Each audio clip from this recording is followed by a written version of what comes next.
ma min ayamin al'amalu salihu fihinna ahabbu ila Allah min hadhihi al-ayami al-ashr, hakuna masiku ambayo amali njema inafanywa ndani ya masiku hiyo na ambayo amali hiyo inapendeza zaidi kwa Mwenyezi Mungu kuliko kufanya amali katika masiku 10 haya. Masahaba wakamuuliza Bwana Mtume sallallahu alaihi wasallam, wala aljihadu fi sabilillah, hata jihadi, kwa sababu jihadi ni jambo zito. Akasema Bwana Mtume sallallahu alaihi wasallam, wala aljihadu fi sabilillah, wala jihadi pia haiwi sawa illa rajulun kharaja binafsihi wa malihi falam yarji' min dhalika bishay, isipokuwa mtu huyo tu anayekwenda kwenye jihadi awe ametoka yeye mwenyewe na mali zake na alafu asirudi na chochote, ina maana akafe fi sabilillah na mali yake katumike fi sabilillah. Masiku 10 haya ni masiku ya kutafuta ya kufanya amali njema, na amali njema ziko nyingi. Katika mambo ambayo yanatakiwa yafanywe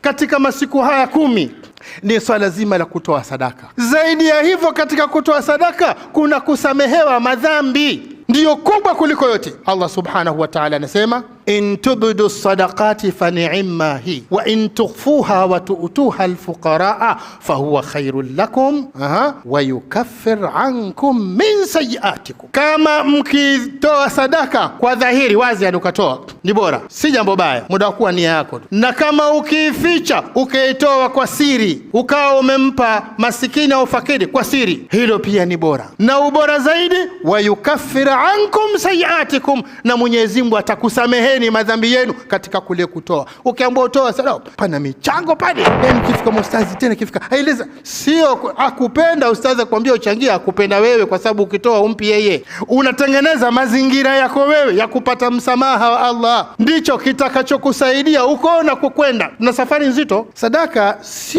sio huruma kwa mwenzako, sio kwamba wewe wamsaidia. Unapotoa sadaka wajisaidia wewe mwenyewe. Mtume sallallahu alaihi wasallam asema, dawu mardhakum bisadaka, watibuni wagonjwa wenu kwa sadaka. Na sisi ni wagonjwa wa nyoyo, ili nyoyo zetu tuzitibu, tutoe sadaka kwa manufaa yako wewe, si kwa manufaa ya unembe. Katika kipindi hiki ni kipindi cha malipo makubwa ambayo Mwenyezi Mungu anapenda amali njema ifanyike hivi. Tumia fursa hii kwa ajili ya kupata msamaha wa Allah subhanahu wa ta'ala.